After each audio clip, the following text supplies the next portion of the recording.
Сәлем, біз бүгін обалденный творожный чизкейк жасаймыз. Ол үшін ұн мен разрыхлительді араластырып дайындап қоямыз.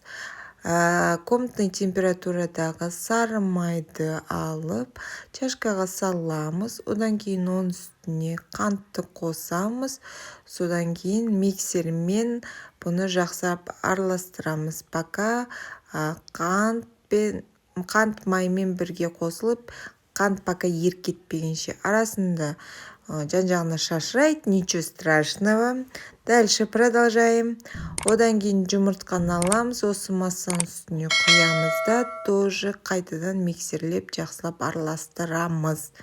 Содан кейін біз поэтапно ұнды 2-3-ке бөліп, тоже миксерлеп араластырамыз.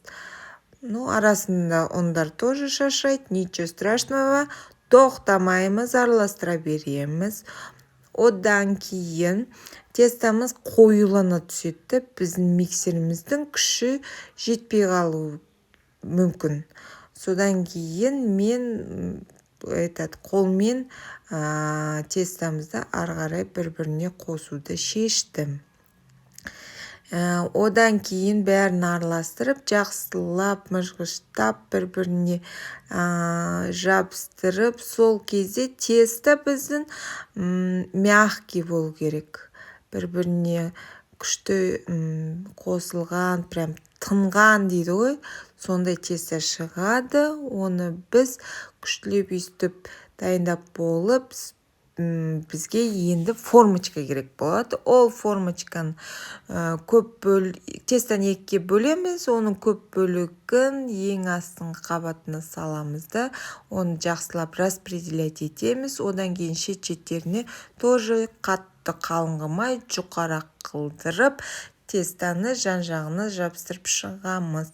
Сонда күшті формочка пайда болады біздің чизкейкте дайын болған кезде. Егер менің каналым саған полезный болса, обязательно лайк бас, подписка жаса, комментарий жаз. Маған өте приятно будет. И я дальше буду стараться. Так, енді бұны біз әдемілеп распределять еткеннен кейін тестамызды күштілеп тұрып, тонкий қылдырып, оны біз аламыз, холодильникке саламыз. Обязательно ол остужаться ету керек, тесто кішкене формасына келу керек. Ал енді кеттік оның начинкасын жасауға. Бізге творог керек. Оның үстіне қантты себеміз, одан кейін жұмыртқамызды қосамыз да 2-3 қасық бізге творожный сыр болып. Можно заменить сметанамен, но творожный сырмен вкуснее будет. Так, енді біз оны блендермен езгіштейміз, пока біздің творогымыз әдемі без комочков болғанша. Так, біздің массамыз дайын. Енді біз холодильниктен өзіміздің тестамыз шығарып, үстіне саламыз. Одан кейін оны күшті әдемілеп распределять етеміз. Енді бұл пирогтың біріншіден дәмін келтіретін, екіншіден түрін келтіретін ягодкалар қосса болады, болмаса орешки можно. Но я решила, менде үйімде қарақат бар екен, смородина, соны қостым да, вот так күшті болып шықты.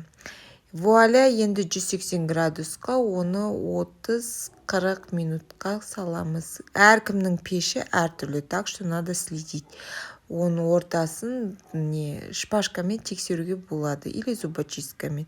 И вуаля, наш шикарный, обалденный десерт готов.